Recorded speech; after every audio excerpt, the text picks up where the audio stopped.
Hello everyone, Alexis Nunes here alongside Laurence Edmondson on Easter Sunday. Unfortunately, it's a bit of a sad occasion now with the loss of an icon in motorsport, and I suppose that almost sounds like downplaying it a bit, Laurence, because he truly is an absolute legend in Stirling Moss, who passed away today at the age of 90. And Laurence, I know you, of course, had the privilege of actually getting to interact with him a bit, but before we get to that, just let's touch on just the legacy that he's leaving behind.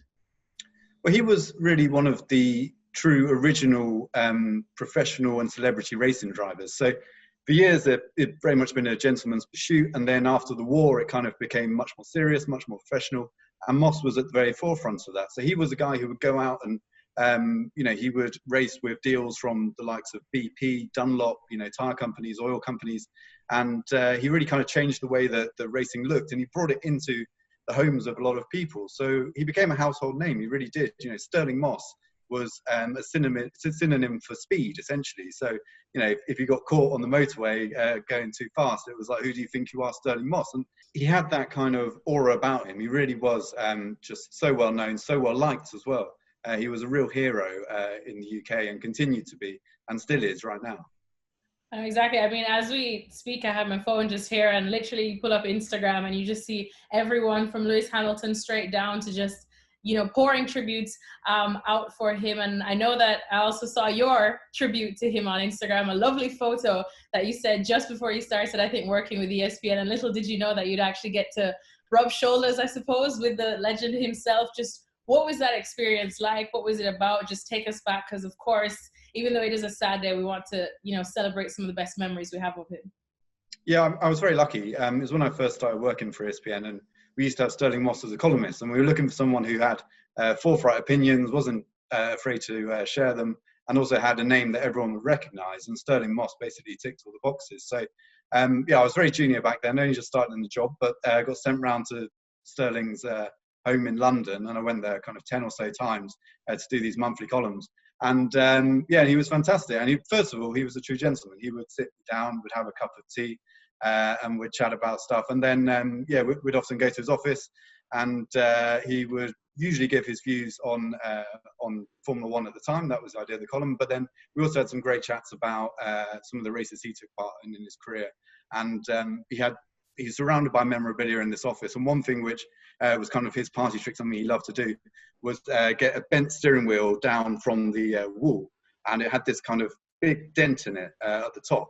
And he would get it, and he would put his head into this dent to prove that that was the steering wheel that he crashed with in 1960 at Spa-Francorchamps. And fortunately, he survived that accident, but it was a really nasty one. It actually put him out for the rest of that season. But he would have bits and pieces knocking around like that he would kind of use to, kind of take you through his career. And it was really a fantastic time. And for me as a junior journalist, I learned a huge amount about motor racing from him, and a real respect for the history, which he was a first-hand source of. And I guess it's finally, because I think a couple of weeks ago when we did our Formula One quiz, and I think one of the questions was just about, how many British drivers have been out there, and we were quite surprised to see the amount of it, because when you think of it now, and you think of someone like Lewis Hamilton, who's been carrying that torch, but you think of, Stirling Moss now, just what did he do for British motorsport, and, just the icon that he was for it. Yeah, I mean, the funny thing about Stirling Moss is that he didn't win a championship. Famously, he never won a Formula One World Championship. But despite that, and I think because of the conduct in which he went about his racing, which often meant racing for British companies, because he wanted to race with privateers who he was friends with, and they would take Lotuses and Coopers and stuff like that, and they would race prep them and take on the likes of Ferrari and stuff like that. So he really had a real kind of connection with British people, and even though he never won that title, he was still widely recognised as one of the greatest drivers of his time, one of the greatest British drivers of all time, and also really probably the biggest celebrity among all those racing drivers from the 1950s, 1960s. And because his career ended in 1962 in an accident at Goodwood over Easter weekend, and he came back from the accident, he felt that he couldn't race at the same level, so he didn't, and he retired. And he, at that point, at 32 years old, he realised that he had to work for a living, is what he used to say. He said, all of a sudden, I realised I had to go out there and earn my money. I wasn't just getting in a racing car. And so because he had to do that, I think he put himself out in the media maybe in a way that other drivers didn't when they retired.